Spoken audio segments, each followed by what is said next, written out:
This is Bad Karma Wrestling. Give me a hell yeah! With No Gimmick Nick Johnston. It doesn't matter how you feel! And David Double D Dykstra. And welcome in, everybody. Boy, oh boy, it's been some time to what channel? BK Dub, BK Dub, BK Dub. Yes, indeed. It is No Gimmick Nick Johnston. To my right, Double D, David Dykstra. How we doing? We doing? It's a Friday. Yes, indeed. It is your favorite wrestler's favorite wrestling show live here at Illinois Media School. My God, it's been like 3 weeks since we've been over here. I was going to say about a month. Yeah. Yeah, close to it. With just, I don't know, different arrangements. I was working one day, you were traveling the other. So we're good to go. We're back at it. So much to recap, so much to preview. We're kind of gonna mix it up a little bit here and there. We got WWE news, we got TNA news, we got AEW news, and of course, we got Scotty's World talking about the retirement and everything that has to do with John Cena. So if you're ready, Mark, excuse me. if you're ready, I'm ready.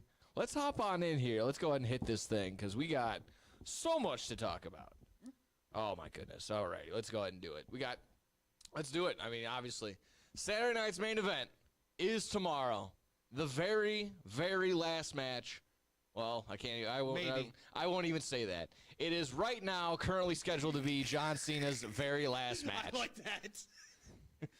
His last appearance in WWE after we know he's already on that 5-year WWE ambassador contract and whatnot. So here we have it. John Cena's very last match. We can go ahead and preview the card. But before that, let's kind of run down this. Let's kind of run down this retirement. Let's kind of hit the high marks. What our thoughts along the way? Every single kind of. So let's kind of hit the Cena rundown of what's been this retirement tour. So start off with the announcement, and then, well, I don't really remember anything else kind of before that. But, well, the big thing obviously was the heel turn. Big heel turn, which he had announced on a series of podcasts that, well, it was just for that viral moment, and there was no plan after that. I'm going to let that sink in there for you. Yeah, nothing there. Explains a lot. Yeah. Nothing really important during that heel run other than just him magically turning face again towards the end because it was just so bad. Let's see. Had Travis Scott interfere in potentially the worst WrestleMania main event in quite some time, running down the line there. So that was pretty brutal. Like I said, that was in that little heel run. Loses to Brock Lesnar and has yet to acknowledge that. Well, he did. Oh, yeah, he did that in the podcast. So, yeah, and then corporate Cena went on all those podcasts and said, yeah, that was actually good. That was a good thing, that 10-minute squash. We needed that. Got to put over the young talent. He said, he said that it was setting up the other matches that were coming. So, I mean, at the end of the day, it is what it is. Can only take so much gaslighting. Whatever. At this point, his last 3 to 4 matches have been solid.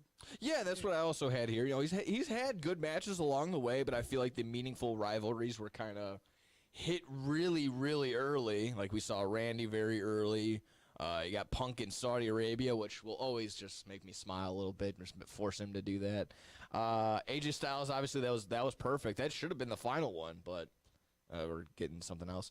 Hot Potato, the IC title, to get that oh-so-coveted Grand Slam label that everyone needs and wants and has to have. Now he's a bona fide Hall of Famer. Yeah, that's it. That did it. That finally did it. That sealed it. That was the one. Absolutely sealed it. Because, if you don't have the Grand Slam, why are you in the Hall of Fame? Yeah. And now, setting us up for Saturday night's main event, which he's going to open.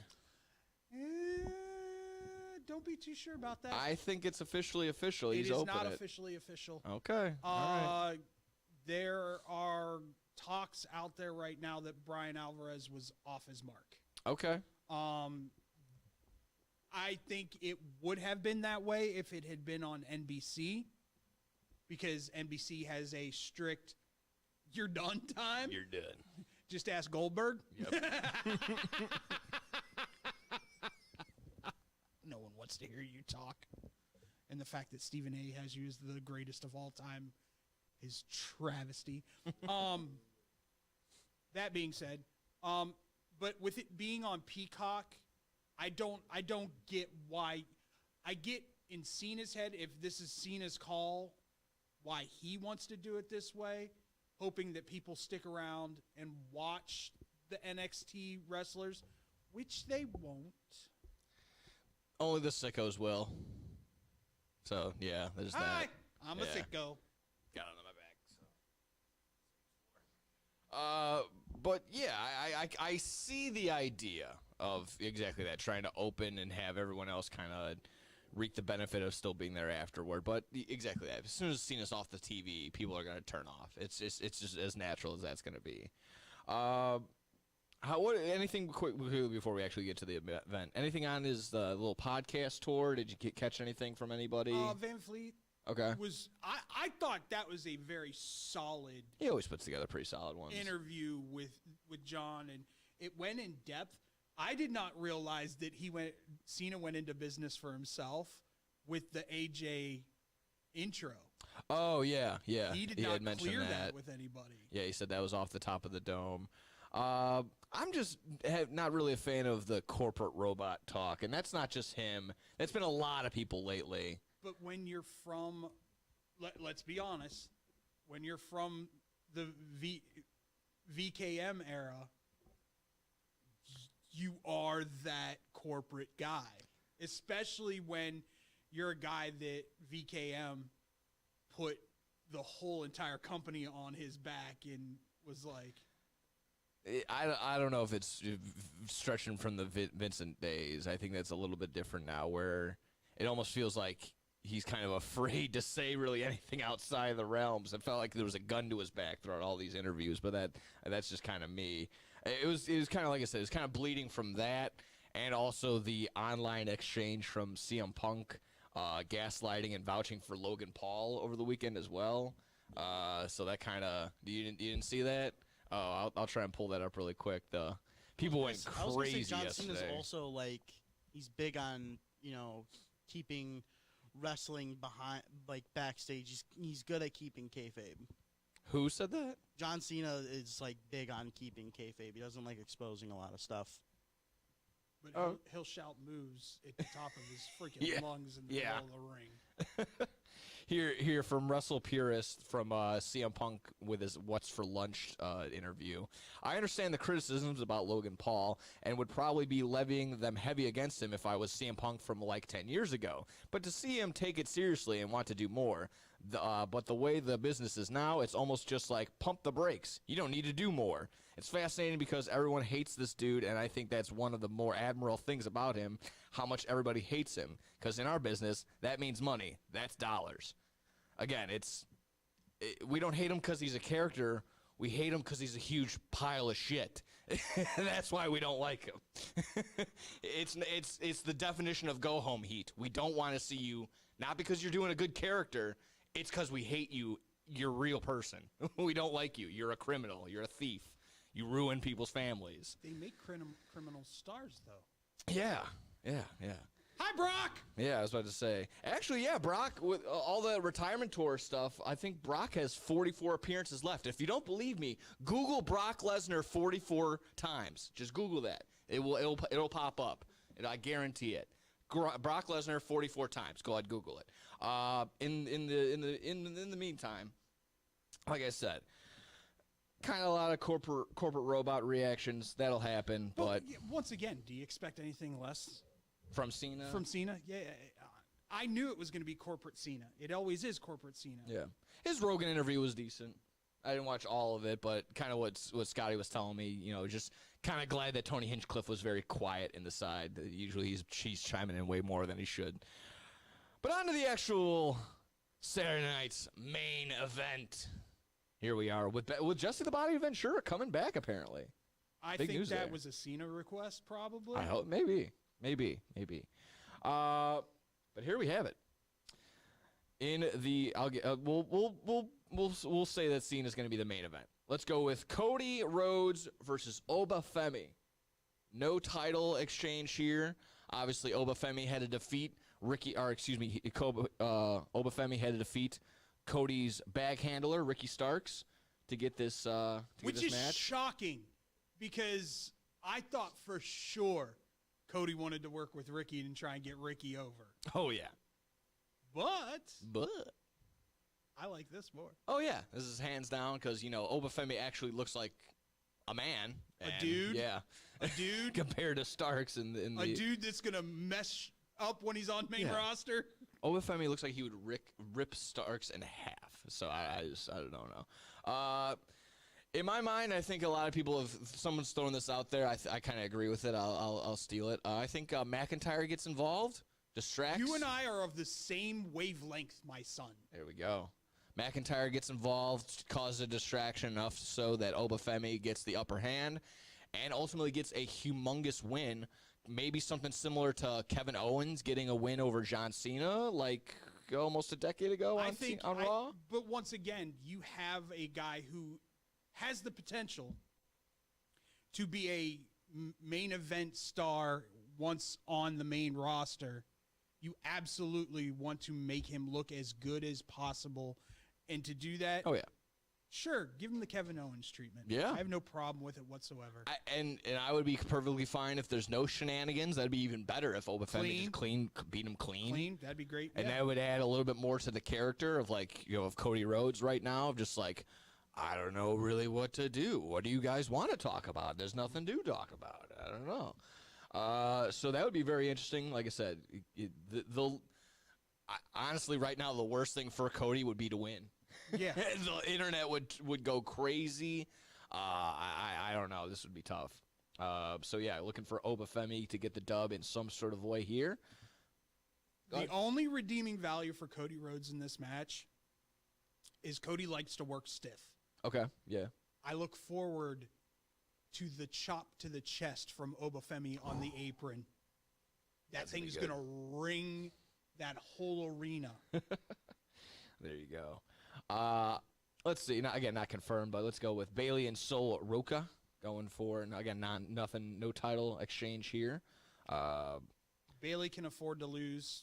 It's not like she's main eventing anything at the moment. They're doing this big 4 or 5 or 6 way tag team women's title match kind of thing. Yeah, anything on her as of late? Because she was on the Michelle McCool podcast with Undertaker. And I thought that would have got more of a pop.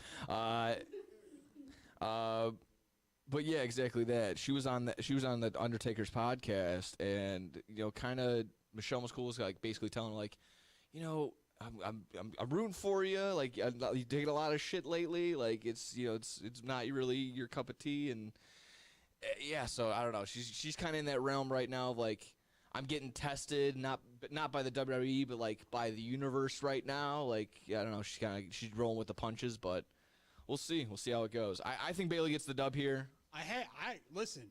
I'll be very honest with you. She had a phenomenal run in the other day. Oh, okay. I didn't see. Yeah, you did. We talked about it. Oh yeah. Okay. That slow-mo Baywatch run-in. Oh, sure. There we go. Yeah, that jogged the memory.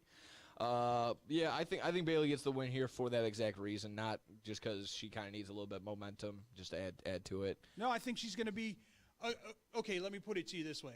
I look at Bailey like I look at John Cena. She's a corporate girl. She's Okay. going to do whatever. Yeah. She's a yes person. She will do whatever they ask. Therein lies Soul. Because to me, no offense to any of the other women that are on NXT right now, Sol Ruca to me is the only one that jumps off the page as a potential future main event star. So why would you not want to get her over? Plus the fact she has the best finisher in all of WWE. You're not going to like what I have to say about this one. Logistically, that move makes no sense at all. You could say it that. looks good. It looks cool, Yeah, but exactly, and that's all it's meant to do. just again, not to call balls and strikes, but like if you saw someone do a flip, your initial reaction wouldn't be to run at them with your hands down and your neck out. But that's just me. I'm Well, not gonna sit here. No one dies off the top of a cage like this either. I'm not trying to crap on it. I'm just saying, again, it looks cool. I'm not losing sleep over the fact that she does that move. I'm just gonna say it logistically, it makes no sense. It's the best finisher in all of WWE. That's fair. That's fine. That's fair.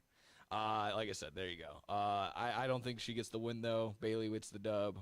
On to for the tag titles, for the WWE tag titles, Styles and Dragon Lee defending against those bouncy boys, Javon Evans and Leon Slater. How are we thinking on that one? Match of the night. Oh yeah, it should be. Easily. Oh yeah. You've got the GOAT and Dragon Lee. And then the two guys that are going to be... Sorry, you said the GOAT and Dragon Lee? Yeah. Okay, I thought you said the GOAT in Dragon Lee. I was about to say, hold on a second. Hold on a second. A&D. A&D. Let's pump the brakes on that one. I wouldn't call Dragon Lee the GOAT. Yeah, I think this is going to be pillar to post, probably the best match. They're going to let Slater and Evans go out there and work, and AJ and Dragon Lee can deal with whatever they... Plus, AJ and Dragon Lee now have probably the best finisher in all of tag team wrestling. Well, yeah, they stole it from the Young Bucks. It's great. Which they probably stole it from some guys in the Indies, but... I don't know if I've ever seen the Young Bucks do the Styles Clash. Well, he doesn't do the Clash. They just catch him for a power saying. bomb. It's the same setup. They don't do the Styles Clash. Oh yeah. Either one of them could sell that. I think it'll be Slater that gets pinned because he's a TNA wrestler. Yeah. Now, some people are getting on this. Do you think that WWE is doing the almost similar to what AEW did for Will Ospreay with Leon Slater, kind of showing him, laying out the red carpet, giving him a big opportunity right here to kind of show off his skill set on arguably going to be the biggest show of the year for WWE in John Cena's last match. So, giving him the floor, do you think they're kind of, again, setting him up for Leon Slater being the next big WWE sign? Oh, yeah. He's going to sign as soon as that TNA contract's up. Just like, and it'll be whispered because no one talked about Joe Hendry getting signed. It just happened. Yeah, exactly. We'll see how that carries out. And then finally, here we have it, folks. Whether it's opening up the show or going to actually be the main event, went through a whole tournament, and by golly, we are here. John Cena taking on Gunther in John Cena's last match. Gunther had a nice little promo, I feel like, on Raw, and then followed it up with his appearance on First Take, saying, you know what, it's going to be a fun celebration. I can't wait to ruin it. So I thought that was a really good take from Gunther. What are your thoughts on this? It went from, yeah, Gunther is the clear-cut going to be the opponent, to in less than like 2 weeks, it went to Gunther. Why Gunther? Gunther, he doesn't deserve it. Gunther. People are stupid. I was kind of feeling that same way, but just wanted to kind of confirm that. Who else? LA Knight? No. A lot of people are, No. A lot of people are vouching for LA Knight, especially right now, which they're saying they're playing the long game with LA Knight. They're doing what they do every Royal Rumble season. He's going to be off TV until the Rumble, and then he's going to come back and unfortunately win the Rumble. Oh, wow. You think LA Knight's winning the Rumble? I was kind of leaning that way, too. But not the hiatus way. I think he was going to... It should be Sammy. Nah, I don't think so. That ship has sailed, my friend. I don't think so. I think so. It should be Sammy. The yearn for Sami Zayn for that underdog story yet again is kind of, I think that's lost its whimsical need. But what are how do we see this playing out? Do we see the traditional guy go out on his back and lose, or are we thinking the Sting route of he miraculously gets the dub here and goes out on top? It should be.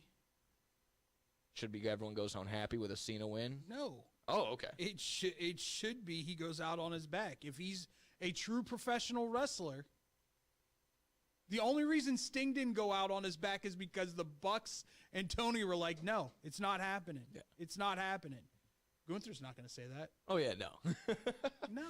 Gunther's completely fine with being the next legend killer, like with Randy Orton's. Yeah. Yeah. Oh, yeah.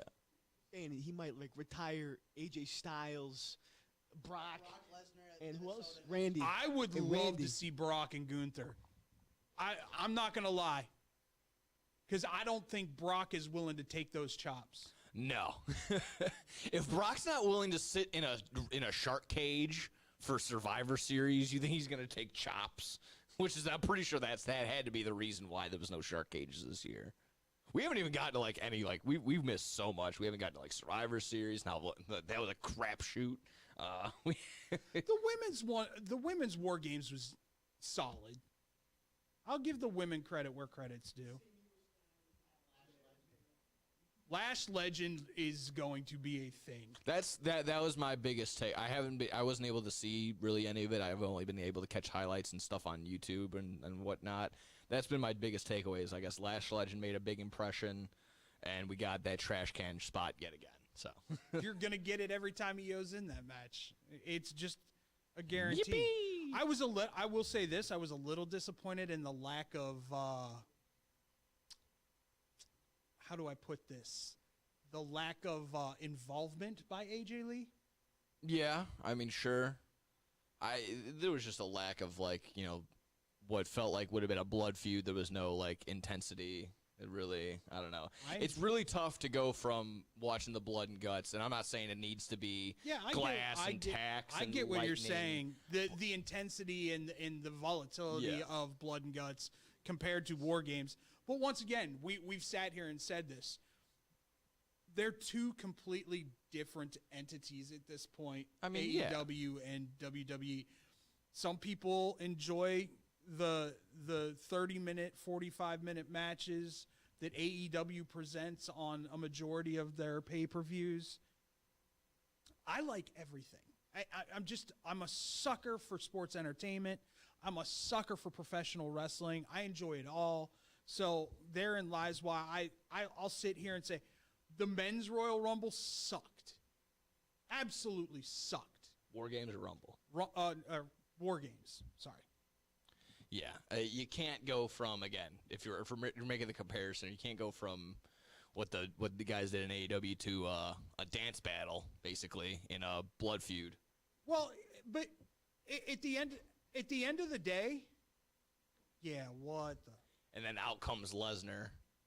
At the end of the day, though, I truly do feel like WWE dropped the ball on one huge thing. Sure. The Monday Night Raw after Survivor Series. Not having the masked man on. Not even revealing him. Yeah. We'll definitely tap on that in a little bit. Before we get back into Cena and Gunther, my one suggestion, maybe a solution, you can maybe tap in and see if you agree. I think we either need a break from the War Games, or we need to do one War Game, one traditional Survivor Series match. And you alternate each year where I like that better. Where the men get the War Game one year, then the women get the traditional Survivor Series the same year, then they switch. You get the women next year with the War Game. It doesn't need to be every other year, but you kind of get that balance. Yeah. So I think that was where it's at. Again, it's tough. You just saw copy and paste.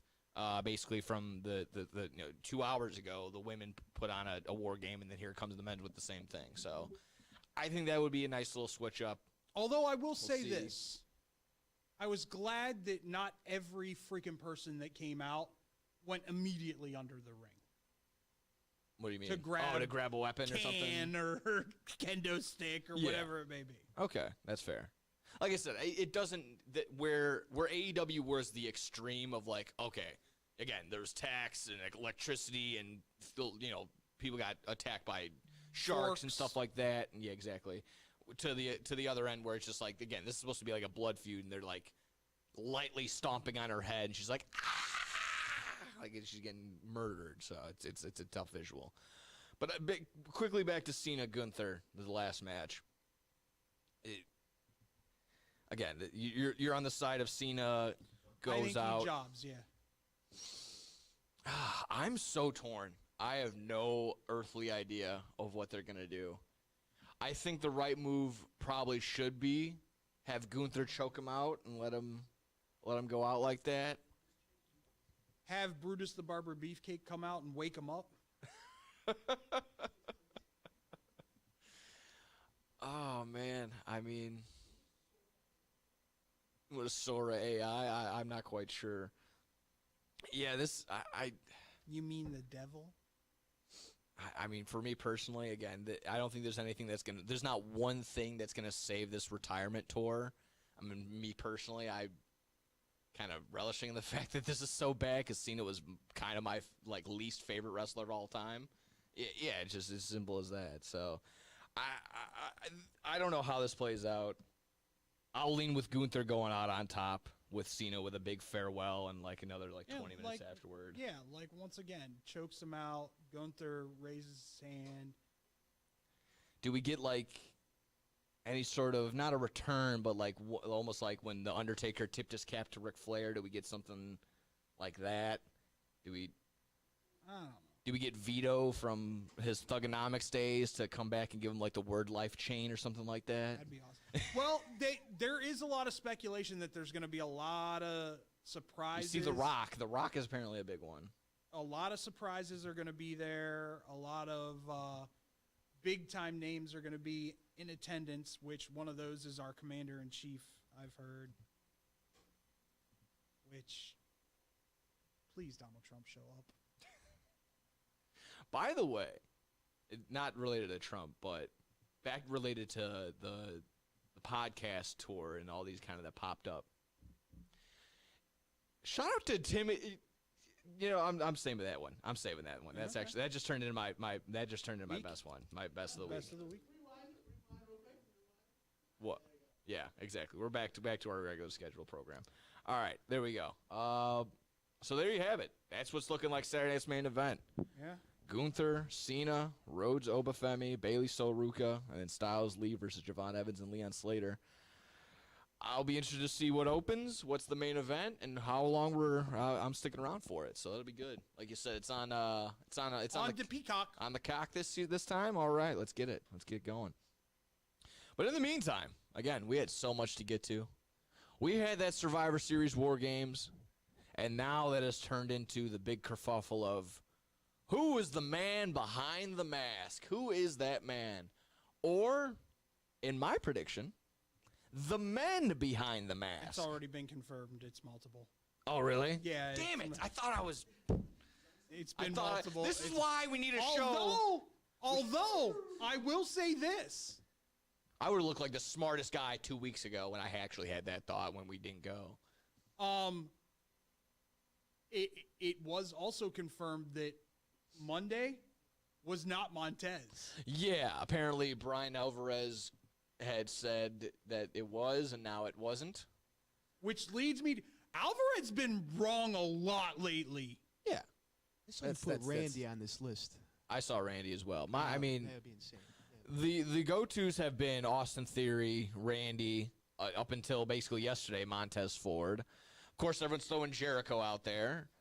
And for some reason, everyone thinks it's Jon Moxley or Dean Ambrose. Whoa. I don't understand that. People are just and it's as long as it benefits WWE, they're just throw contract obligations out the window. We don't care about those. We're going through all kinds of forbidden doors. Yeah, What? yeah, get the hell out of here. But yeah, I'm not willing to rule him out entirely. I saw the eyes. I saw some dark eyes back there. So I don't know. You can't rule out anybody. You can't. I don't know.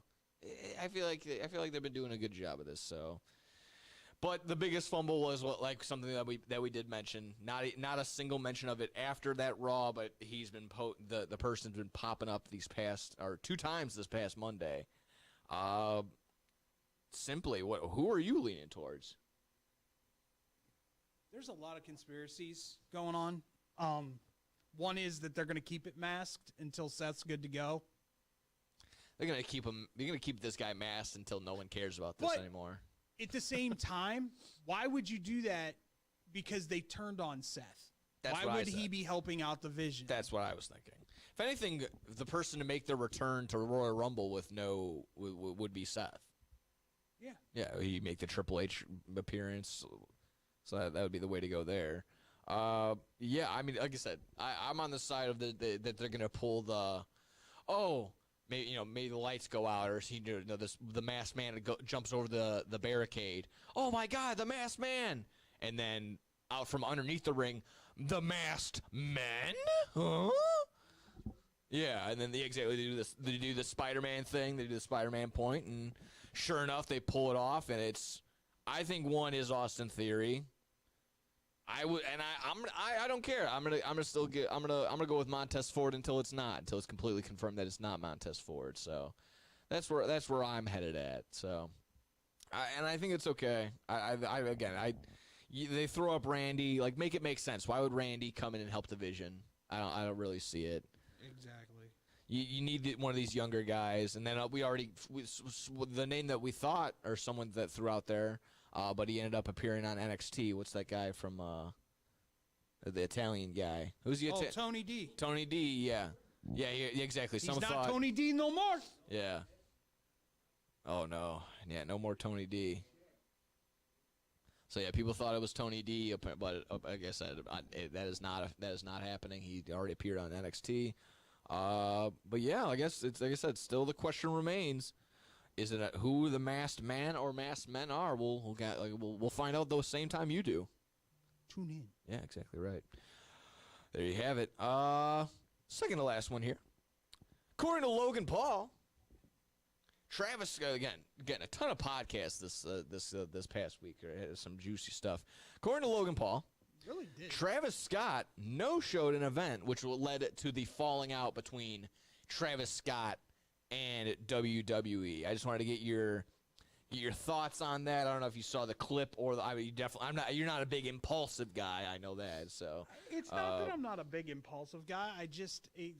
To me, like, am I shocked that he no-showed a live event or an event?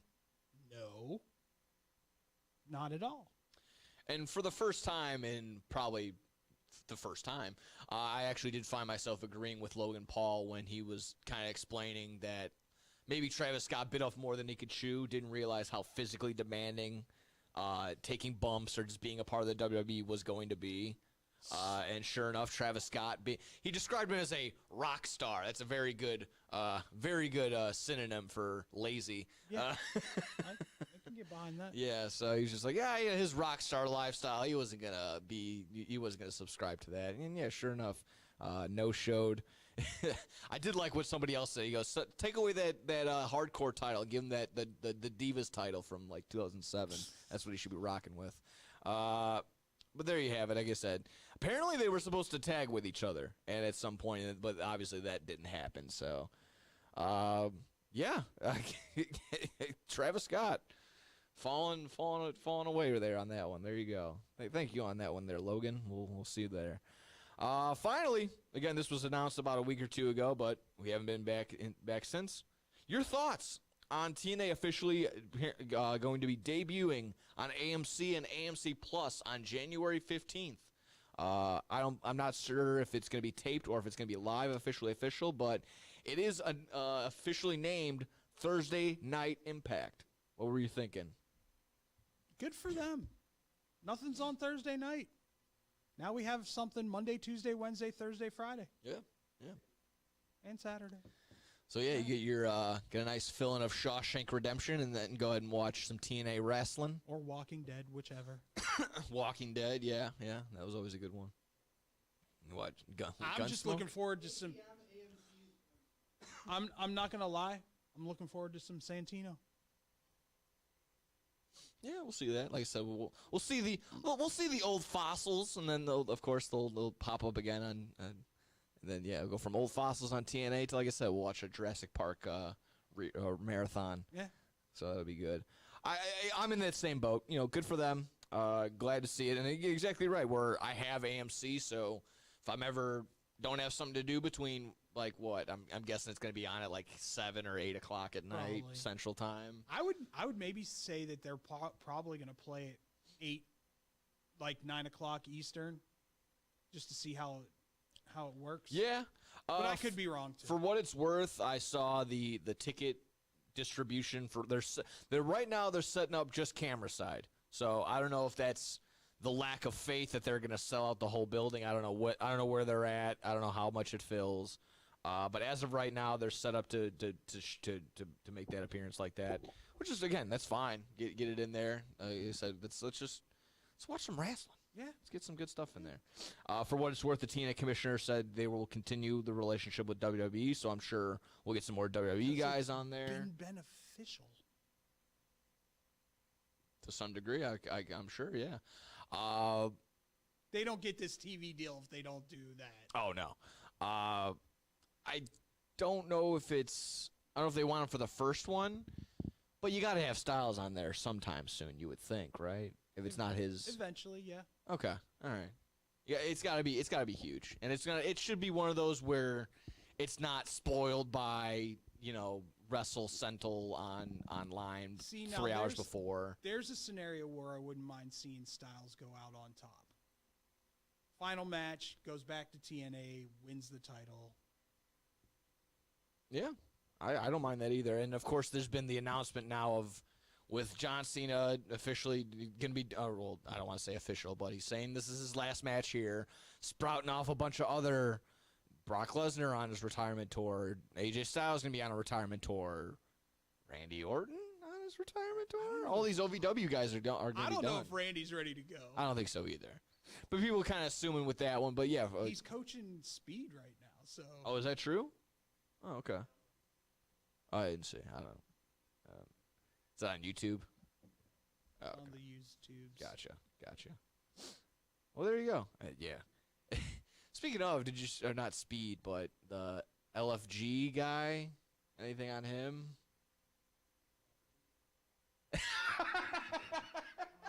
Which one? The new one? Yeah, the new guy. The new one? Yeah, not. He took out his tooth with a mouth guard. I don't. Yeah, it's not good. Okay, Yeah, that's where I was like, is he like the dark web streamer? Is that his character?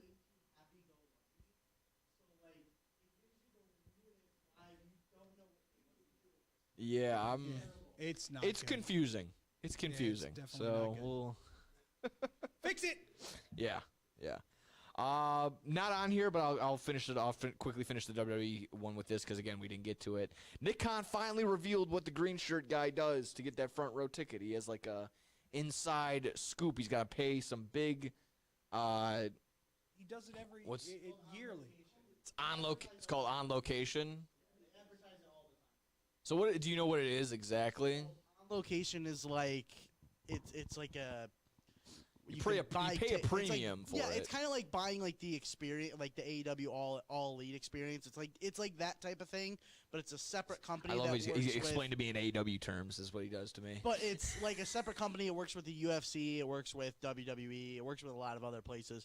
But it's called On Location, and it basically gives you like all that private stuff. Like you get to go onto the ring earlier. Okay. You get like all the photo ops before. So so that's how you find all those tickets. Like. Okay, Yeah. all right. And That's pretty cool. He's just wicked rich. So like, what happens when I buy those tickets? And then you get backwards hat guy. Oh man. Oh, I was about to say Penn State guy. No, I'll do the backwards hat. I won't. I'll be the mark that wears the shirt to the concert. Ah, I like that. I'll just have a different shirt every time. Yeah. Well, there you go. There you have it, folks. I just thought that was some fun stuff. So anything else that we haven't got to that we're itching to get at? Like I said, it's been some time. I think we kind of hit all the high spots. I mean, gotta love that WWE's rehashing 10 years ago. Let's have the Usos and New Day feud. Oh, yeah. Did you see that promo? That Jay was- couldn't talk. He's so out of breath. It's unbelievable. It's unbelievable, dude. He had to needs finish to the stop sentence. It's crazy. doing that Just stop. entrance. Yes. Yeah. Stop. Work out or something. I don't know. Yeah. It's not. Yeah. It's or definitely more not- cardio. Yeah. One or the other. Yeah. Just maybe a couple. When you get to the arena, do the run up and down the stairs a few times, just to get you going, just to open up the airway. There you go, folks. Yeah, like I said, well, I'm sure something will trickle over if we remember, but there you have it. WWE John Cena's farewell match for now. We'll see. We'll see until I'm sure he gets a tag team match in like 10 years. In Saudi. Oh, man. In Saudi. It'd be like John Cena and Sol Ruca taking on, like... That would be John Cena and AJ Styles versus Triple H and Shawn Michaels. Oh, yeah, that actually would be pretty funny. It'd be like it'd be like Nikki Bella's daughter and, like... Nikki Bella needs to go away. Oh, yeah, that's getting a little... That's getting a little tight. And that's coming from my girlfriend who loves Nikki Bella. She watched the match and she goes, "She's not good." Now, yeah. Yeah, exactly right. Well, there you have it, folks. That was WWE. We got AEW on the horizon. We got some of their, I guess, a little bit of a TV deal to talk about. So we get to that and a little bit more when we come back here on Bad Karma Wrestling. Throughout the 1960s, 70s, and 80s, Judy Finelli established herself as a masterful juggler and performer, making appearances everywhere from Carnegie Hall to Sesame Street. With her loving heart, she has brought warm smiles to children everywhere she has performed. She even started the San Francisco School for the Circus Arts, but shortly after, she was diagnosed with multiple sclerosis, and by 2004, she was completely paralyzed. In celebration of her accomplishments, and to fight the illness that had crippled Judy, a group of students from the San Francisco Clown College have compiled the perfect holiday present for those who want to laugh and to help those struggling with the illness. The goal has been set at $1 million raised, with 100% of any dollar made to be donated to the Judy Finelli Fund, which is helping find a cure to multiple sclerosis. Visit www.circuscenter.org to make a donation, or to purchase a framed Naked Clown photo or the full Naked Clown 12-month calendar. Remember, 100% of every dollar is donated and goes to fighting MS. Man, I'm so hungry. I need somewhere to eat fast. I have no idea where to go. Psst. Hola, me llamo El Taco de Taco. You know where to go for the amazing taste that'll have you craving more? Taco Bell.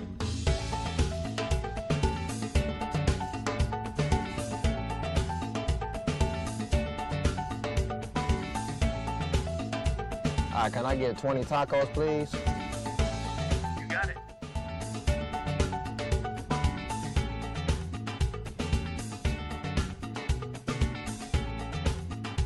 Thanks, Taco. De nada.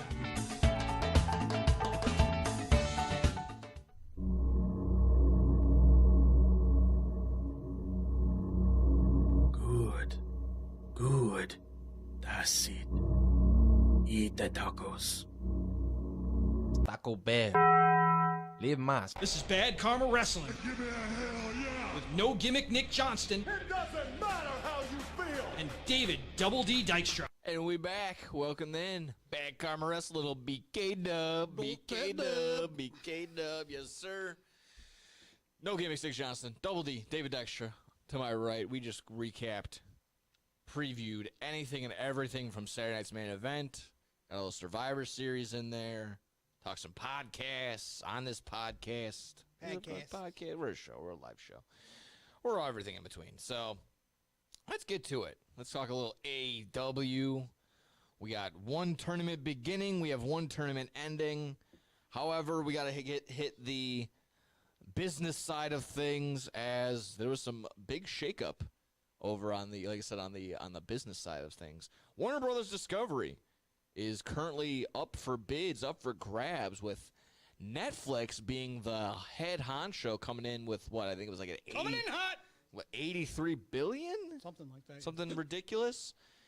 Trying to make that $83 billion sale, which would make a Netflix subscription about $20,000 a year for the average subscriber I'll probably now. go up another $2. Probably be 20. No, yeah, probably.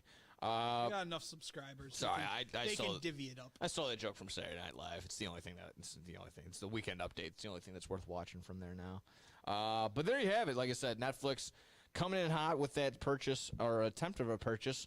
However, in comes Paramount Plus, or just Paramount from the top rope saying, "Oh no, no, no, no!" Coming in like one of those like Seth Rollins when he just comes in and no, that's not happening. So there you go. Paramount trying to come in and counter. I don't know the exact number, but everyone worried. What does this mean for AEW? What does this mean for TBS or TNT, the channels that AEW have their show on? They have Dynamite and Collision on TBS and TNT, of course. Well, to my understanding, to my knowledge, those channels and a couple other will be going to a completely separate, publicly sold company now known as Discover Global. So I guess it was kind of fun for people to get their Photoshop out and make the Pluto TV title instead of the TNT title or the Roku channel title. It was good. However, it doesn't seem to be. I don't think AEW is going anywhere. Wrestling makes money right now. Wrestling makes money. It does. I mean, you're not getting rid of something that makes money. It's popular right now. For the hundreds of trolls that you'll see online reading like, oh, AEW doesn't bring in enough, and or even the same thing for like, oh, WWE and all their viewership is going down. That means that the relationship between them and ESPN is bad.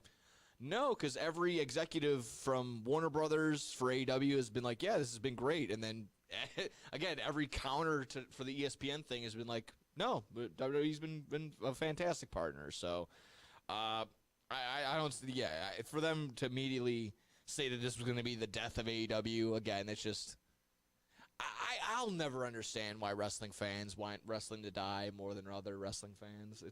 They go to Fox. That's what I was kind of leaning towards, too. FX would be a perfect place for that.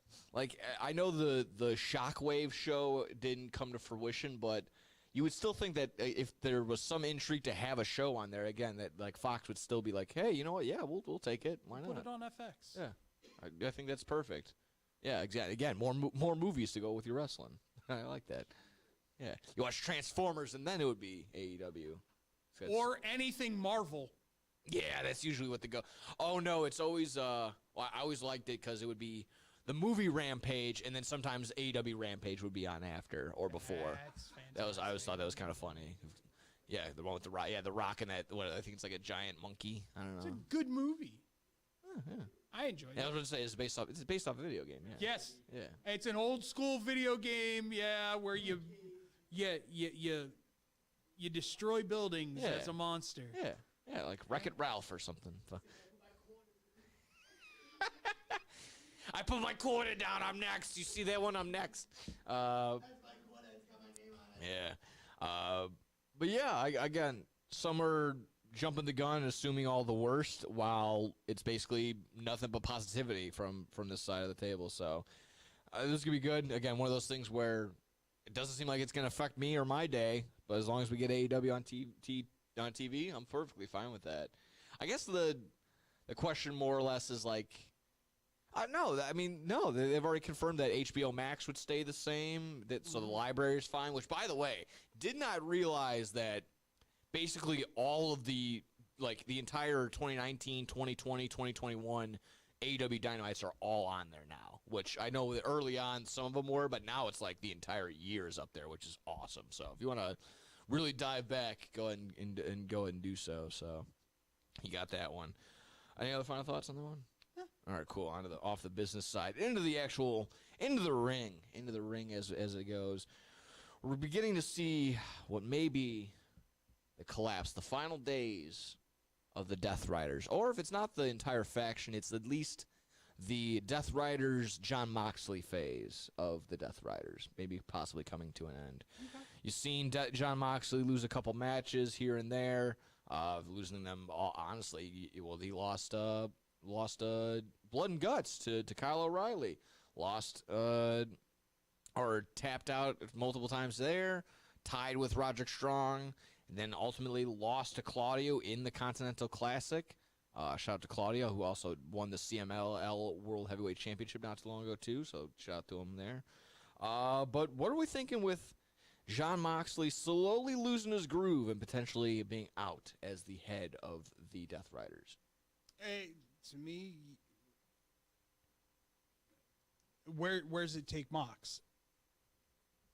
Where do you take Mox from there? Back to being a singles run, back to being a single ace just by himself, being a lone wolf guy, at least for a little bit. He'll or probably. Does he have a feud with the Death Riders? Oh yeah. I'm sure that'll happen. Whatever that is. Maybe him trying to take down each member one by one, where he defeats Garcia and then he defeats Pac, and well, maybe he might have to try and get his comeuppance with Claudio.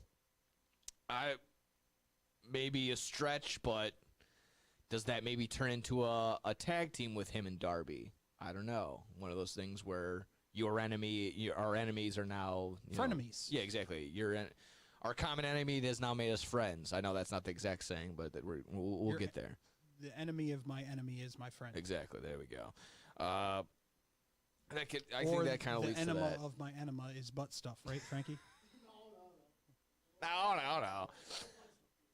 However, in my mind, even with these losses, I think this is kind of solidifying, at least maybe for the year.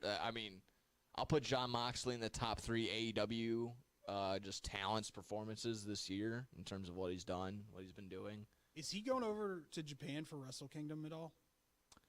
I don't see him on the card. Okay.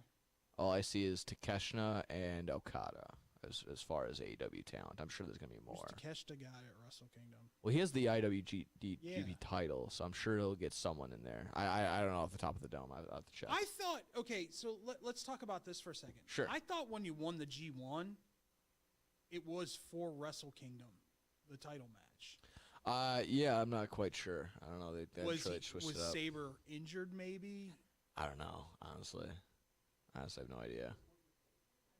No. It usually what typically happens is when you win the G1, which is that big tournament over in New Japan, it's for the main event of Wrestle Kingdom.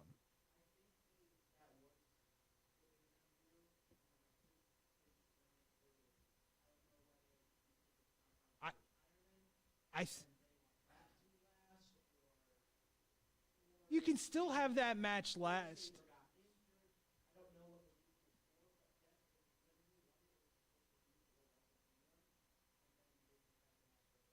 Plus, the other thing that you and I have talked about behind the scenes is, I'll give New Japan kudos where kudos is. If they had wanted to, they could have had Shinsuke Nakamura, which is who they originally wanted for that last match for Tanahashi. Yeah. But they didn't want to piss off AEW. So I get it. I understand it. Totally fine. Screw you, WWE, for not letting Shinsuke that's kind of where I'm at, where you should just let him go. Released. No reason to, I think what you said, I don't know if that was exactly true, but adding on time for injury. It had to have been. There would be no other reason for it. That was just, it's one of those things where, because of that, you took away something that could have been so awesome. But getting Okada, I can't complain. Okada's not a bad thing. Not a bad substitute. And the good thing is he'll protect Tanahashi. Oh, yeah. Not saying Nakamura wouldn't have. Yes. But Nakamura's moveset leans more to a more strong style kind of match where things could go sideways. Yeah, exactly right. Exactly. So could have had that, but we'll see along those lines. Quickly, just to get back to Moxley Do you think and they the Death get Riders. a new question? I'll just throw this one out there. Edge is the new leader, or Cope is the new leader of the Death Riders when he comes back? Not right away. It would be Judgment Day 2.0, but I think you could hold off. If anything, I was on the side of, if you're going to add somebody, you're not going to add a new leader. You add another lackey, for lack of a better term, and Claudio becomes the leader. I'll also throw this one out there. MJF promo before he left for a while said, "I'm coming back meaner, more aggressive, and with a plan." Yeah, this could definitely be interesting to see how that plays MJF out. as the leader of the Death Riders would be very intriguing. Yeah. on how he would work it. He's got a squad full of killers right there. MJF and Claudio would be pretty crazy to see in some sort of tag team capacity, but that'd be pretty wild. Yeah, I like that. I like that. And what I was gonna add was just kind of the subtle things we've seen where when he did lose initially, Marina Shafir in the background, like devastated, and you kind of see their faces during the promos when they're in the bowels of the arena, like you can see Wheeler Yuta and Daniel Garcia basically just short of doing like, get a load of this guy, like every time he's talking and ranting and raving. So it's I like the kind of small things from there. One last one. He great line that he had. He goes, I grew up drinking Ohio tap water. Yeah. Just love that. That should be a T-shirt right there for sure. But there you go. Let's see. We'll see how Jon Moxley maybe slowly falls out of being the leader of the Death Riders. Do we see that happening at World's End in Chicago? I don't know. Yeah. Possibly. Where that was the first arena. That was the arena he won his title in, the first AEW World Championship. So there you go. But like I mentioned, one tournament has ended, a new one has begun. Let's get. What do we think on the Continental Classic so far? Last night, if you saw, or Wednesday, saw one hell of a TV match between Speedball, Mike Bailey, and Kyle Fletcher. Some other fantastic showings throughout this. But what did you want to gather from this? Who do you think is going to be coming out on top? From my perspective, I think it's going to be, if it's not Okada and Fletcher in the finals, it'll be like the semifinal for it, and it'll probably be Okada versus Takeshita, I'm thinking. Either way, I'm good. Fletcher's interesting. Fletcher's been amazing. It's the whole Fletcher has gotten over on Okada twice now. Yes. So that. But then loses to Speedball. I know everyone they kind of find the way. Tony Khan has a neat way of finding his balance in this tournament, where you get a surprise win here, and then under the radar you get another surprise win because of that one. Well, so. I'll be honest with you. After listening to the promo that was cut by Bryan Danielson after the lights went off for Eddie Kingston. Oh, okay. Eddie might get another run. Well, he got 6 years left on his contract, according to Kingston, so he's gonna get something. Again, that was a nice match there too on Winter's Coming. Samoa Joe and Eddie Kingston, and with I kind of Freudian slipped in Cena's name by accident, but Samoa Joe did do the salute while doing the STF. Yes. Was hilarious. Did the FU into the STF and then did the little salute. That was got fantastic. his hand bit. Did what? Got his hand bit. Yes. Yeah, he did. That was good. The Shout out Kingston. salute, and then all of a sudden you just see Kingston go, "Arr!" And again, I feel like they're working. Kingston's working pretty good right now, where you see maybe a little step slower, but yeah, he's still not got his cardio back. yeah, but you see the little stuff where, like, you see Samoa Joe running to him to get the momentum going so he can throw him on his head type deal. Yeah. So little stuff like that. Like I said, good showing. You always feel like it's, Eddie Kingston will be the underdog. He'll get there. He's going to do it for his mother one day. I swear he's going to do it for his mother. But there you go. We'll see how the Continental Classic plays out. Yeah, you know what?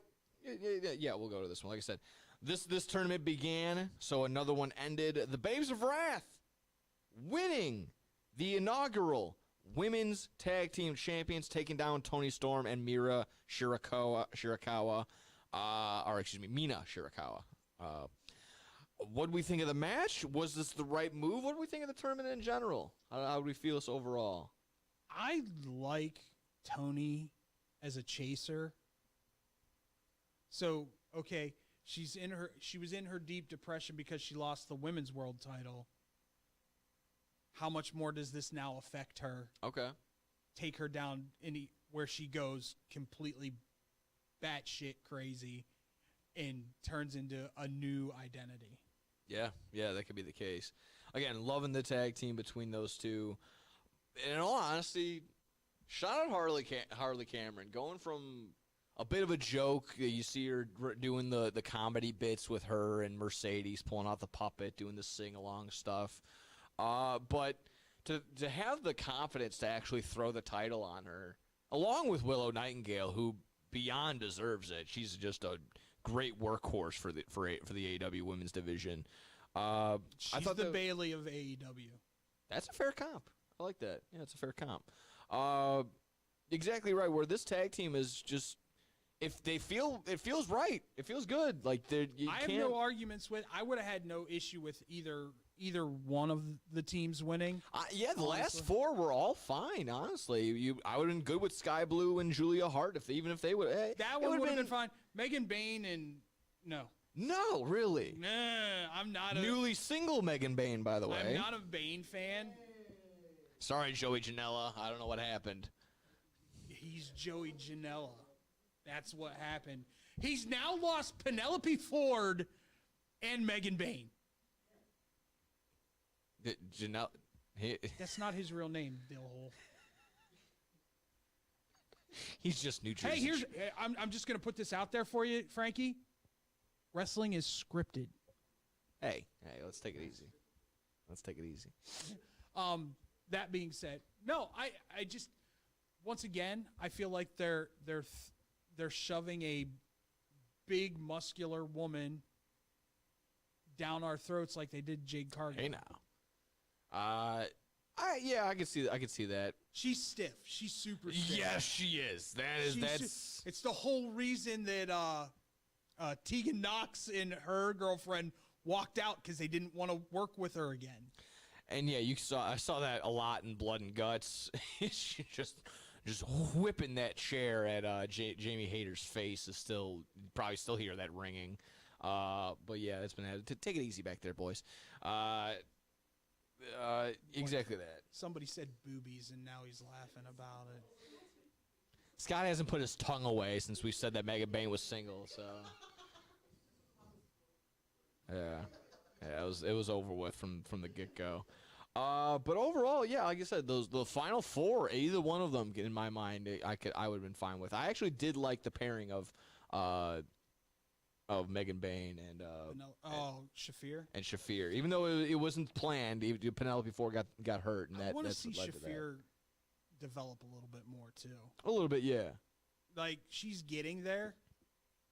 She's leaps and bounds better than she was when she was in WWE, but she's still like, there's a disconnect there. Yeah, I feel like there's that. It's just kind of like the MMA type gimmick doesn't really, respond well to the folks at home for some reason. Like it got obviously Ronda Rousey got over with her because she was a legit MMA UFC fighter. Ronda Rousey's that person. Yeah.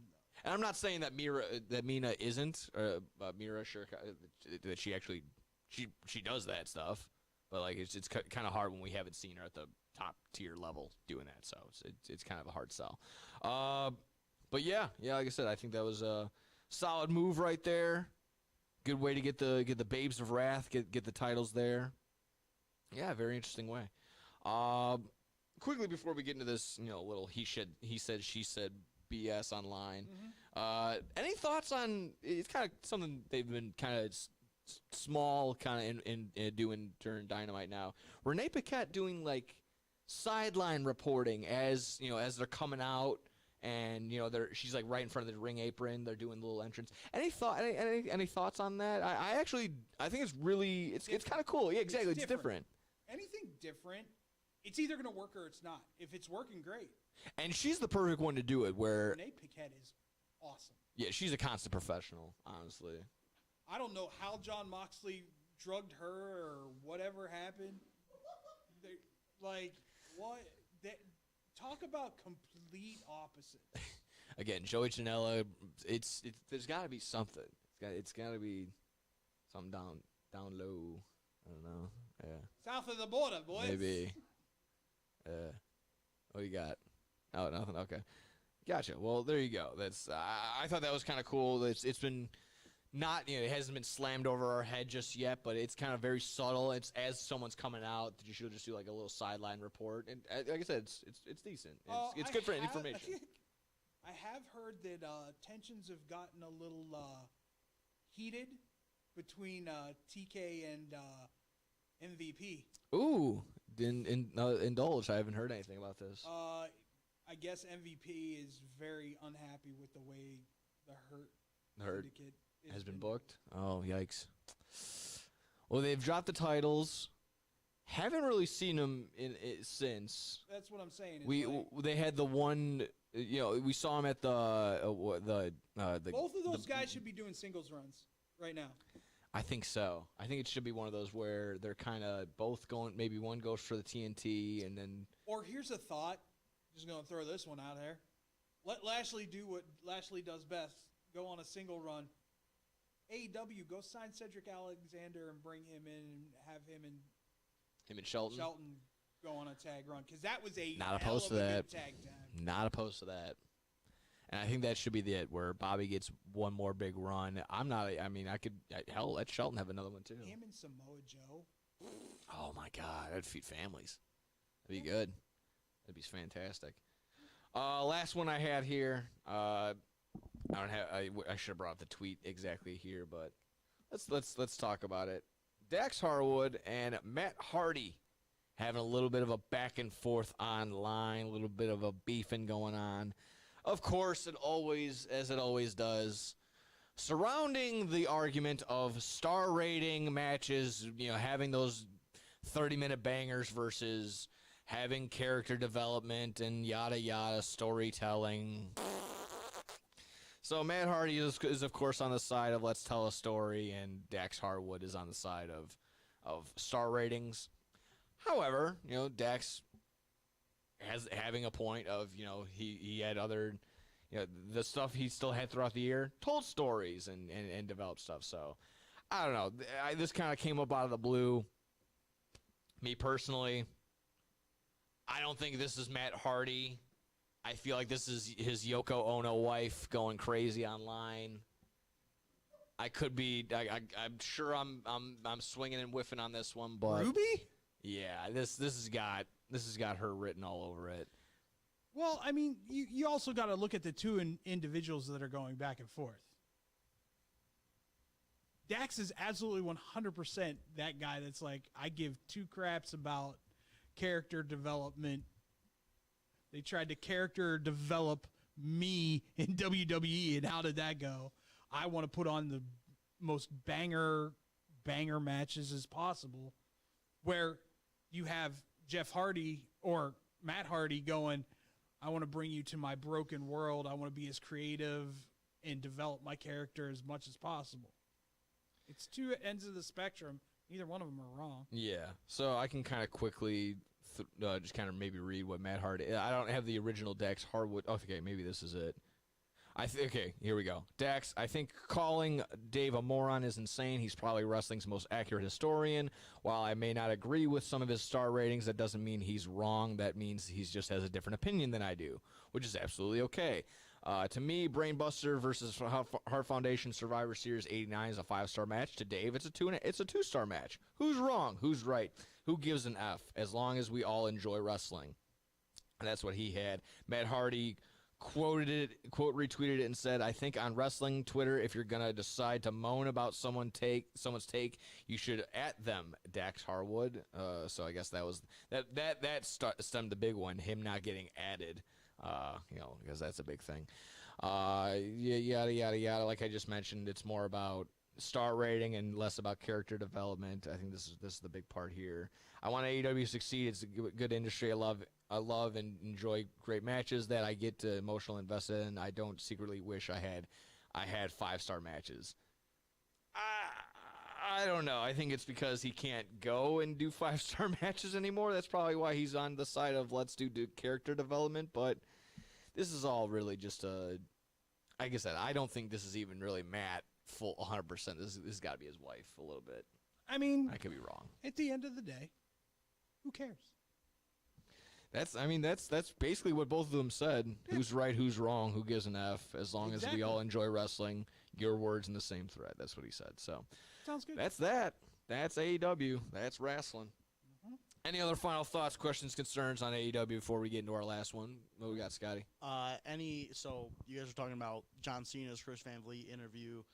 Earlier, Bryan Danielson did one last week and said that he's really struggling with the weekly being the commentator. Do you see that could end anytime soon with all that, or should he maybe take a limited schedule? What do you guys think should happen with that? I was on the side of, and this could get really hairy. This could get, I don't know what the scheduling thing is, but the way that they have it, they can kind of do basically one extra guest a week. Obviously, have Excalibur there every week. Probably have Shivani in there, and then rotate it. Whether it's Nigel, whether that's Danielson, kind of go back and forth so that of the 4 to 5 events you're going to have every month, he doesn't have to be there for 2 or 3 of them. I feel like that could be a little bit easier on him. I don't know if that's going to be exactly the case. And then you're gonna have Taz coming back too as soon as he gets back from his shoulder surgery, I believe it was. Who knows? Yeah. So the guy's the $6 million man at this point.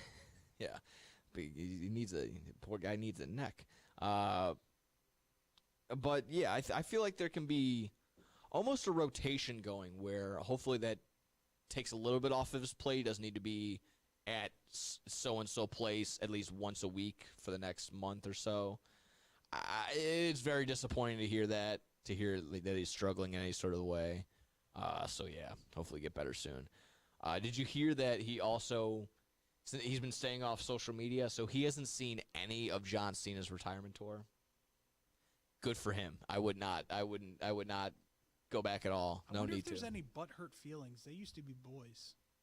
Yeah. They were they were Total Divas guys together. They were. Oh, and Brian has to take Nikki's side.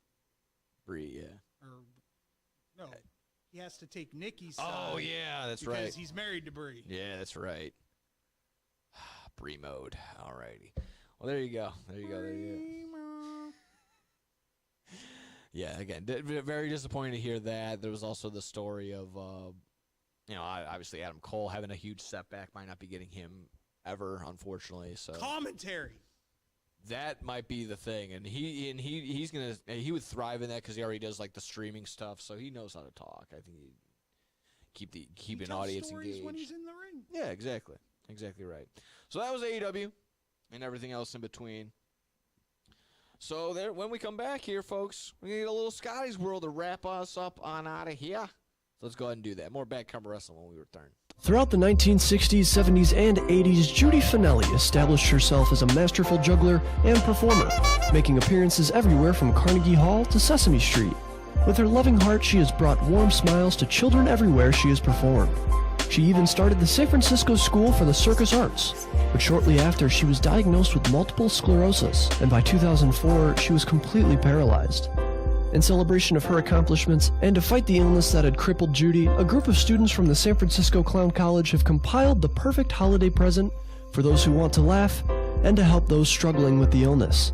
The goal has been set at $1 million raised, with 100% of any dollar made to be donated to the Judy Finelli Fund, which is helping find a cure to multiple sclerosis. Visit www.circuscenter.org to make a donation or to purchase a framed naked clown photo or the full Naked Clown 12-month calendar. Remember, 100% of every dollar is donated and goes to fighting MS. Man, I'm so hungry. I need somewhere to eat fast. I have no idea where to go. Psst.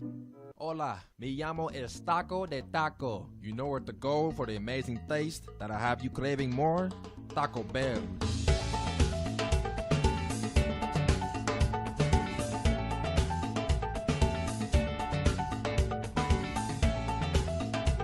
All right, can I get 20 tacos, please? You got it.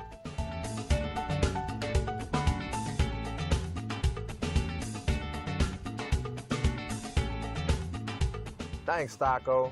De nada.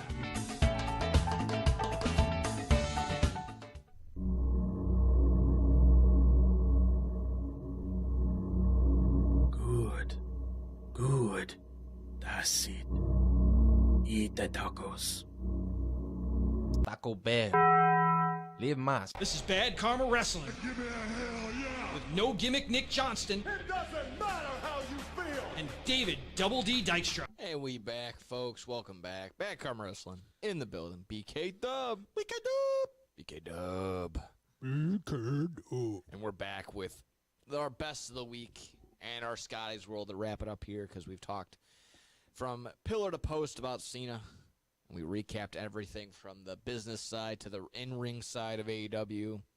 So let's do that. Do we want to do best of the week first or Scotty's World? Let's do Scotty's World so I Yeah. can yell and scream at him. All right, cool. I haven't yelled and screamed at Scotty in a long time. Enter the world. Let's enter the mind of Scotty. Scotty's Boys. World, folks. What are we doing? It is we're down to 1 day of John Cena until his last match. So we're doing just a little bit of John Cena trivia. Oh, to wrap boy. it up. Oh, Nick, boy. you knew this was coming. I told I you know. earlier. I know. You told me that, and I'm still just. So oh, I got boy. Frankie here. You two against each other. Okay. And he'll put up who gets to answer the question. I got 10 questions and a crazy tiebreaker if you guys are ended up at 5-5. Okay. Well, I think we'll still be able to get to it. Let's do it. The buttons. Yeah, I could have the button. Wait, the buttons are in there. Yeah, but the batteries aren't. Oh, that's sad. That's a bummer. What Glad we're was- prepared. What was John Cena's first wrestling name? Nick. The prototype. It was the Prototype. Good job. I knew it. Just didn't raise me. I'm old.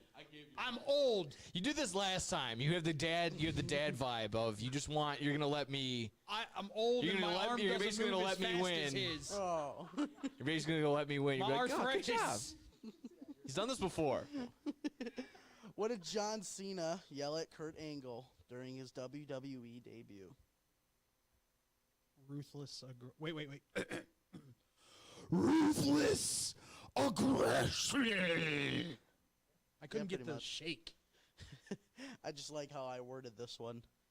At Extreme Rules 2011, which person did John Cena announce that he had had been compromised to a permanent end? It's Osama bin Laden. Yeah. Oh yeah, that's right. Yeah. He announced it after the show was over. Oh, what a crazy thing. What a time.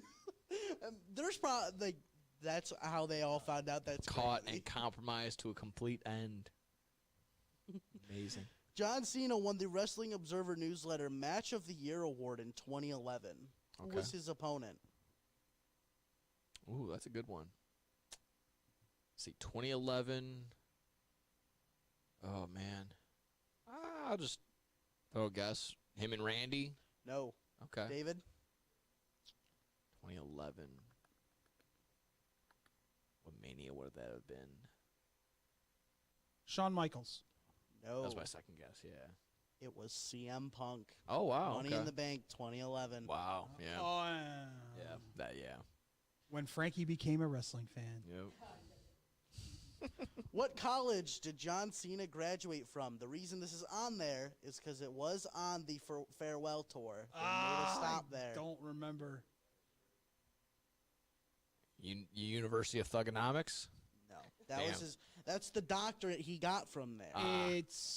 It's like North Central Massachusetts or something like That's that. where it is. That's not what it's called.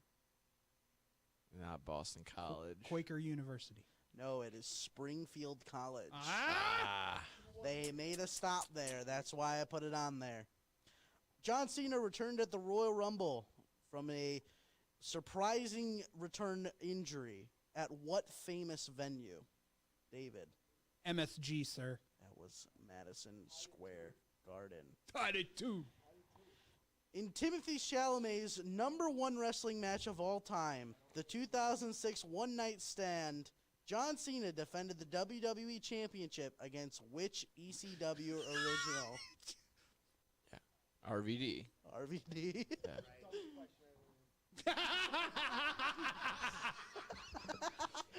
Dude, the real question is, how many times did John Cena throw his shirt out to the crowd and get it thrown back? 3 different times. My favorite, that has to be my favorite, just wrestling moment of all time. Yeah. Just and that right there is why I say that whole crowd is my feeling towards John Cena. Like, he was the embodiment of everything that I despise as a wrestling fan. He was the guy that was shoved down our throat. He got Super Cena, and he was the 5 moves of doom. And against guys that I actually really liked, like, Sabu, RVD, guys that, while they screwed around, they were actually worth watching and love the business. So that is why I will always have like a disdain. That's that. Sorry. Go ahead. Next question. Thanks to the WWE language program, which second language did John Cena famously learn? You can give it to, it's up to you. My hand was already kind of midway. Mandarin. It's Mandarin Chinese. Did you know the follow up? Do you know the other 2 people that took the languages? No, I do not. Claudio, he did like a He did just a one-up on it. All yeah, of he them said that he said he knows. did like a little bit of a retest on like doing his Russian and his Swiss and then It's like Italian, his French, because he knows like 6 languages. Or who's something it like was that. a female. It was Natty. Natty Neidhart was the other one. Sorry. I forget what language she took though. Probably French.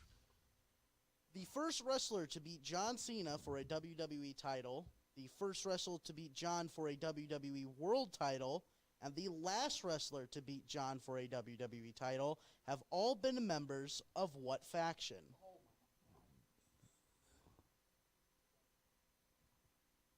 One more. Can you say that one more time? The first wrestler to beat John for a WWE title, the first wrestler to beat John for a WWE World title, and the last wrestler to beat John for a WWE title have all been a member of what faction? Judgment Day? I was leaning Judgment Day just I to- heard Dominic, David say- I he heard just David lost say to it Dom. first. It is the Judgment Day. Okay. Carlito, Edge, and Dom. Ah, okay. Yeah. Ah, Carlito. that is such a poll. Thank you. Which stipulation match?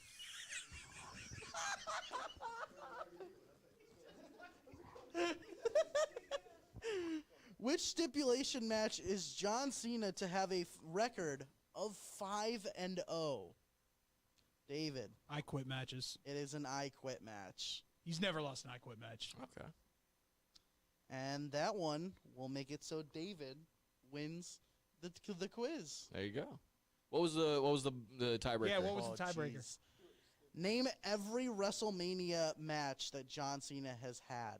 Oh, 2004, not any. It's also ones he's appeared in, so it's also up to 2025. wow. Okay. His first is Him and versus Big Show for the U.S. First is title. him and the Big Show, U.S. title, 2004. Second one is him and JBL. JBL for the WWE title, Woo! Look at me go. 2006. I wouldn't be able to do it in order. I'm sure. Him. Him and Edge have one. Him, Edge, and John and Big Show. Imagine Big Show. Him and Edge do not. Him and Batista. Yeah. Right. Batista, Him and Michaels. Shawn Michaels. Triple H. Triple H was 2006. So you got 2004, 2005, 2006, 2007. Obviously, him in You got Theory. 2009. Him in Theory. Uh, Who do you go back to back with? Him, Shawn Michaels, and Mick Foley versus the League of Nations. oh yeah, that's right. I jumped that one. I'm sorry. That's a jump. He said back to back. Oh, him and The Rock. Him and The Rock. He went back to back with The Rock. The year before The year was before your that. favorite wrestler. Oh, it was Miz. It was The Miz. Jesus Christ. You're missing one triple threat from 2008.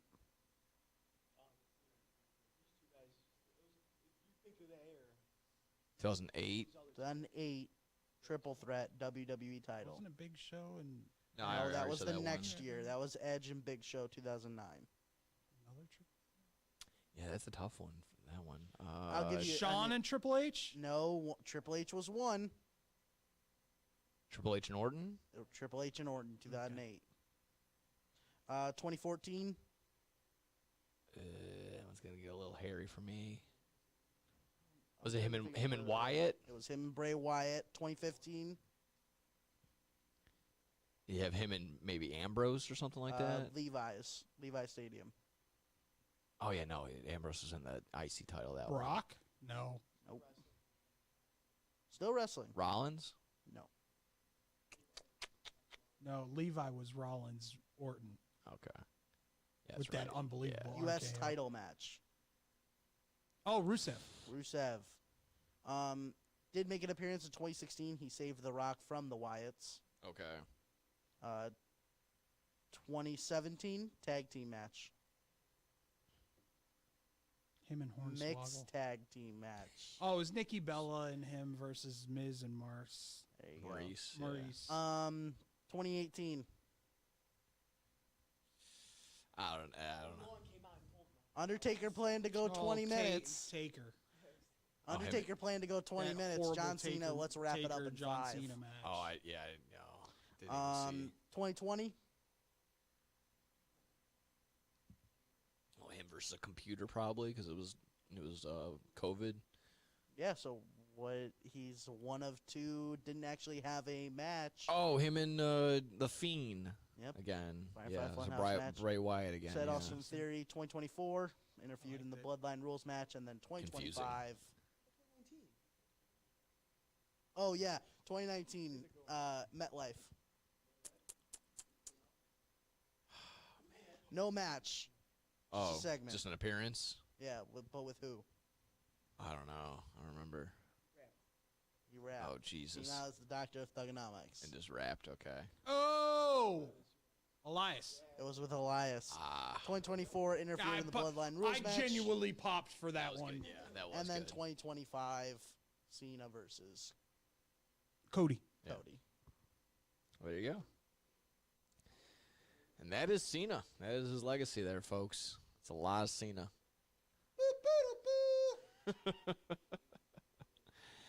I kind of want them to mash up everything and him come out to like his two big time ones, Doctor of Thugonomics and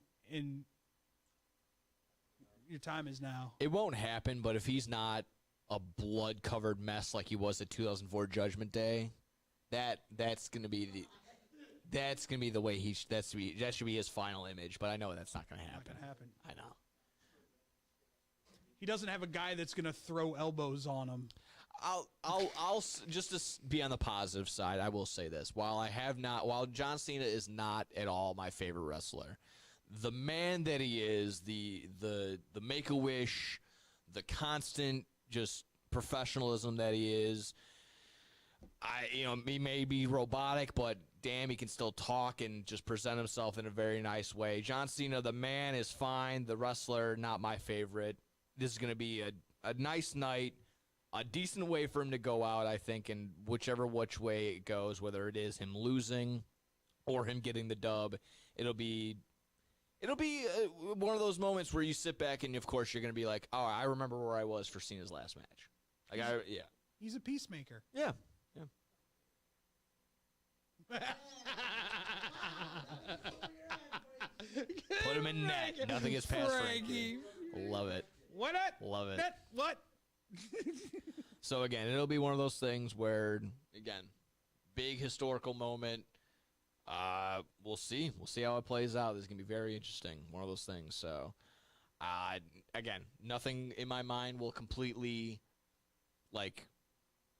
reverse all the negativity that's been from this run, but you can still go out pretty good. I think there's a good way to do it. So, if there's any other final thoughts, questions, concerns, we can go ahead and wrap up today's episode. You good? Oh yeah, best of the week. What are we doing? What am I doing? I can do mine. We can do ours really quick. I can do mine. You had mentioned him. He was in the little podcast realm this week. My shout out, my best of the week is going to go to Timothy Chalamet. My man, I did not know you knew ball. naming naming WWE One Night Stand 2006 as his favorite pay-per-view of all time. I myself would go the year before. I would go 05. Just me personally. I watched that Masato Tanaka versus Mike Awesome match at least once a week. It's just it's in the Rolodex now. Now it's on YouTube. I love it. Did you ever go back and actually watch like the ECW Tanaka? Oh yeah, Heat Wave. Oh yeah, they Okay. beat the bejesus out of each other. Tanaka missing the table completely. Yeah. There was one cement. There was one where they're gassed and Masato throws Mike Awesome over the ropes and on top of it, and if he didn't hit his head on the table, his head would have hit the concrete floor and he probably would have been dead. Yeah. Like it is insane to watch these two. So I think Masato Tanaka is actually still wrestling, which is crazy. Crazy enough. He's got to be in his 70s now. Oh, maybe. I don't know. I thought I just saw him on a He card. was like 40s when he wrestled in ECW. Really? Yeah, he was old. Okay, I'll have to double check that. I'll have to confirm that. But Timothy Chalamet for talking to Tajiri's Cody still Rhodes. wrestling. Yeah, exactly. Timothy Chalamet for showing off and telling us, hey, ECW One Night Stand, that's my favorite. You're my best of the week there, champ. Exactly. Who do you got for your best of the week there? I mean, it's pretty obvious. I'm going to give it to Cena, not for anything that he's done, but for his genuine and I think really, truly sincere statement that AJ Styles is the greatest of all time. That takes a lot. Yeah. When everyone around you is calling you the greatest of all time, and you go, no, it's AJ. And then goes into detail on why AJ is the greatest of all time. And you kind of sit there and go, can't really argue with it. So it gave me a greater appreciation of, I think John is very much a guy who is a historian and a guy who gives credit where credit's due. But for him to say that about a guy who wasn't a WWE guy for the longest time says a lot. Says 1,000%. a lot. What do we got back there, boys? Giving it, so me and my sisters got one of those like Funko Pop advent calendars. Yeah. Now, they did a bad thing. They give us a wrestler. I asked Nick, we have no clue who it is. Like, we have no clue who this looks like. But for days 5 and 6, they gave us John Cena and Gunther back to back, and it was right when we found out Gunther was retiring. So very long-term storytelling through the long-term through storytelling, the but the Funko advent calendar. For me, it's Tony D. I'm intrigued. Tony D. I'm intrigued what he is. He's not Italian anymore, so I don't know what's In the going on. week. Maybe he went to lumberjack mode. I don't know what happened. You know what he should do? He's cutting wood. You know what Tony D should do? Reform the FBI. Oh my god. The full-blooded Oh my God! Italians. You don't know who the whoa. You don't know who the FBI are? If he saw Nunzio Frankie? on the street, he'd be like, "Oh, what pizza parlor are you working for?" Yeah. Wrestling. Yeah. Oh my God! Tony Mama Luke. I know you They said should that. reform the FBI. Again, shout out to the one night stands when he comes out, when they come out to that, and it's Joey Styles Big vetoes. just ripping apart the FBI and just like shout out to little Guido being the only real Italian in this group. It's like Tracy Smothers. Yep. There we go. You got one there, Andrew? Yeah, I'll just do one real quick. I'm going to give mine to Gunther for absolutely slamming Goldberg in Stephen A. Smith's top 5 as the #1 wrestler. I love 'cause joking that him was out. Amazing. I love joking I don't him really out. know who that is, actually. Fantastic. Love it. Oh my God, yeah. This has been a huge week. It's been a long time. Obviously, it's been a little bit since we've been back in here. But it's also been a little bit since our guy, exactly that, the voice you just heard, Andrew, going to be stepping in as we step out, going to be doing X-Bomb Sports, folks. So stick around. We got that. And then also, of course, Blow the Whistle over on the Sportstown Chicago side of things. So flipping from the in-ring talk to the sports on the outside, the sports, not just the sports entertainment. So, guys and gals, this has been fantastic. We got one last John Cena appearance for now on the horizon. Wait until Saudi Arabia gets a hold of him. Exactly. That's why I keep saying for now, because there's going to be a time when Peacemaker stops calling and all that. I'm just kidding. Well, Peacemaker's done. Oh, yeah. Peacemaker's done. No, it's done. For now. For now. No, there is no season 3. Yeah.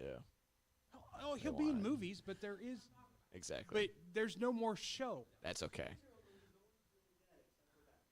Well, no more show for them. No more show for us as of right now. Until then, until next time, again, we'll be back to recap everything from Saturday night's main event, preview everything and everything else that's going to be going on inside of a wrestling ring. So with that, we thank you. We love you. We'll see you next time. Bad Karma Wrestling. We out. This is Bad Karma Wrestling. Give me a hell yeah. With No Gimmick Nick Johnston. It doesn't matter how you feel. And David Double D Dykstra.